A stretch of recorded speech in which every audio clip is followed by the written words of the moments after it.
ఇటీవల ఉద్రిక్తతల అనంతరం కాల్పుల విరమణకు ఎవరు ప్రాధేయపడ్డారన్న విషయంపై భారత విదేశాంగ శాఖ మంత్రి ఎస్ జయశంకర్ కీలక వ్యాఖ్యలు చేశారు.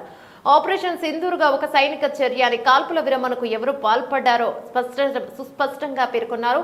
ఈరోజు ఆయన మాట్లాడుతూ కాల్పుల విరమణకు ఎవరు బతిమాలుకున్నారు స్పష్టంగా తెలుస్తోందన్నారు. తాము పాకిస్తాన్ మిలిటరీపై దాడి చేయలేదని, కాబట్టి ఆ ఘర్షణలో పాకిస్తాన్ సైన్యానికి జోక్యం చేసుకోకుండా తటస్థంగా ఉండే వెసులుబాటు కలిగిందని జయశంకర్ వివరించారు. మేము పాకిస్తాన్ సైన్యం దాడి చేయడం లేదు, కాబట్టి పాక్ సైన్యానికి ఘర్షణ నుంచి వైదొలిగి జోక్యం చేసుకోకుండా ఉండే అవకాశం ఉంది అని ఆయన పేర్కొన్నారు.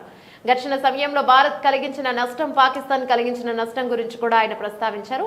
మనం ఎంత నష్టం చేశామో వారు ఎంత తక్కువ నష్టం చేశారో ఉపగ్రహ ఛాయాచిత్రాలు స్పష్టంగా చూపిస్తున్నాయని జయశంకర్ తెలిపారు. ఈ వ్యాఖ్యల ద్వారా ఆనాటి ఘర్షణలో భారత్ పూర్తి ఆధిపత్యం ప్రదర్శించిందని, తదనంతర పరిణామాల నేపథ్యంలో పాకిస్తాన్ కాల్పుల విరమణకు పరిగెత్తుకు వచ్చిందని ఆయన పరోక్షంగా చెప్పారు.